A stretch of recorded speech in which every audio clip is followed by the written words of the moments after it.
इंसान का प्रारब्ध। एक आदमी ने नारद मुनि से पूछा, मेरे भाग्य में कितना धन है? नारद मुनि ने कहा, भगवान विष्णु से पूछकर कल बताऊंगा। नारद मुनि ने कहा, 1 रुपया रोज तुम्हारे भाग्य में है। आदमी बहुत खुश रहने लगा। उसकी ज़रूरतें 1 रुपये में पूरी हो जाती थी। एक दिन उसके मित्र ने कहा, मैं तुम्हारे सादगी जीवन और खुश देखकर बहुत प्रभावित हुआ हूँ और अपनी बहन की शादी तुमसे करना चाहता हूँ। आदमी ने कहा, मेरी कमाई 1 रुपया रोज की है, इसको ध्यान में रखना, इसी में से ही गुजर बसर करना पड़ेगा तुम्हारी बहन को। मित्र ने कहा, कोई बात नहीं, मुझे रिश्ता मंजूर है। अगले दिन से उस आदमी की कमाई 11 रुपये हो गई। उसने नारद मुनि से पूछा कि हे मुनिवर, मेरे भाग में 1 रुपया लिखा है, फिर 11 रुपये क्यों मिल रहे हैं? तो नारद मुनि ने कहा, तुम्हारा किसी से रिश्ता या सगाई हुई है क्या? हाँ हुई है, उसने जवाब दिया। तो ये है, तुमको 10 रुपये उसके भाग्य के मिल रहे हैं, इसको जोड़ना शुरू करो, तुम्हारे विवाह में काम आएंगे। नारद जी ने जवाब दिया। एक दिन उसकी पत्नी गर्भवती हुई और उसकी कमाई 31 रुपये होने लगी।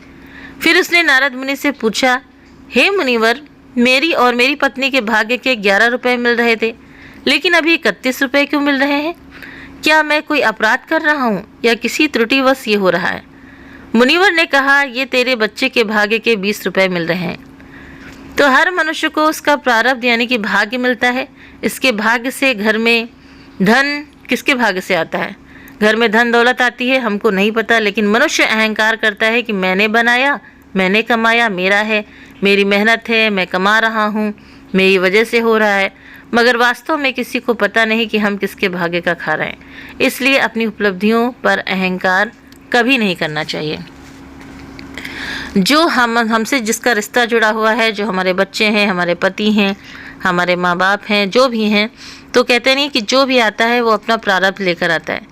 जैसे कि किसी के घर में बहुत सी लड़कियां हो गई, 2-3 लड़कियां हो गई, लड़का नहीं हुआ, तो वो लोग परेशान हो जाते हैं कि हम शादी कैसे करेंगे और लड़की है कैसे क्या करेंगे। तो कहने का मतलब है कि जो भी बच्चे आते हैं या जो भी सदस्य घर में आता है तो वो अपना भाग्य खुद लेकर आता है। हो सकता है कि उसके भाग्य से ही हम खा रहे हैं, उसके भाग्य से ही हमारा घर का सारा खर्चा अच्छे से चल रहा है। तो इसीलिए कहा गया है कि सब अपना अपना भाग्य लेकर आते हैं, तो हमें किसी की चिंता करने की ज़रूरत नहीं है। अगर हमारे साथ भगवान ने किसी का संबंध जोड़ा है तो उसको भी कुछ ना कुछ देकर भेजा है।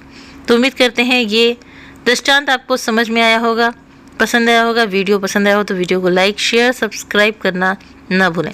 आप अपने कमेंट करके भी हमें ज़रूर से ज़रूर बताएं कि आपको ये दृष्टांत कैसा लगा, ये कहानी कैसी लगी। आप सभी के सहयोग के लिए बहुत बहुत दिल से धन्यवाद। Thank you.